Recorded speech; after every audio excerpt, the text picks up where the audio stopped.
The Wahhabiyy attempt to discredit the nation at large.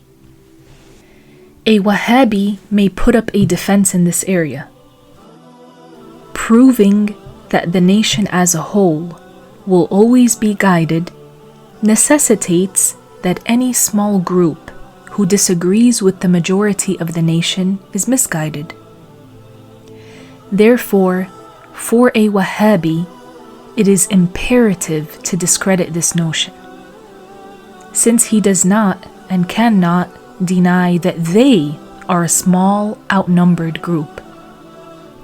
To do that, he may mention the poor situation of Muslims today, their lack of knowledge, and being overwhelmed with sins. This is why Ahlu-s-Sunnah say that the belief, the ḥaqidah of the majority of this nation will always be correct. They would not agree upon a misguided creed. However, the Prophet ﷺ foretold that this nation, his nation, will become weak and sinful. There are several narrations about this. Amongst them is what was narrated by At-Tabaraniyy: "Man ahya sunnati عند فساد أمتي فله أجر شهيد." Whoever revives my sunnah, and sunnah here means the ḥaqidah, the creed of the Prophet and the religious rulings that he came with. Whoever revives my sunnah upon the corruption of my nation, yani at a time when my nation commits many wrong acts, the Prophet said, he has the reward of a martyr. This corruption in the nation does not mean that the majority will believe in a deviant creed.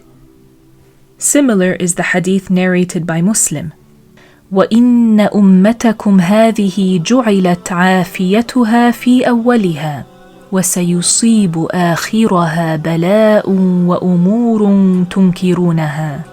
Allah's protection, the afiyah, has been granted to the beginning of this nation of yours, and its end will be inflicted with hardship and matters to which you object. A Wahhabiyy may also produce the verse وَقَلِيلٌ مِّنْ عِبَادِيَ الشَّكُورِ, which means only few of my slaves, that is the slaves of Allah, are very thankful. We tell them that this verse is in reference to piety, and in fact to the awliya, the highly righteous Muslims. The wali is the shakur, the one who is exceedingly thankful. And few slaves of Allah are shakir, thankful, and they are those who refrain from using their endowments sinfully, which is ungratefulness to Allah.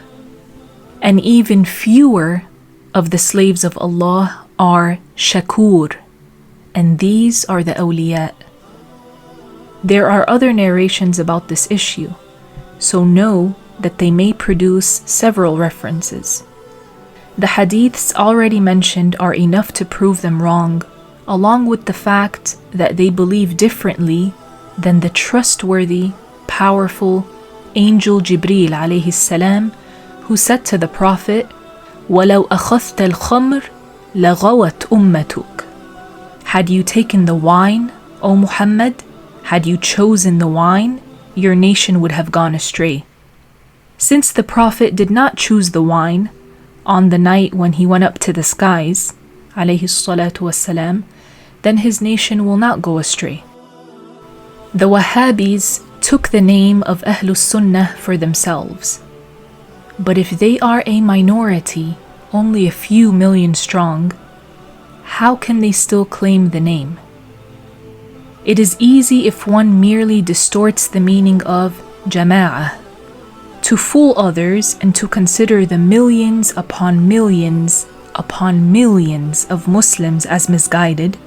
They say the jama'ah can be one person, and they may produce what the Prophet ﷺ said about Zayd ibn Amr ibn Nufayl: يأتي أمة وحده which means he will come on Judgment Day as a nation of his own.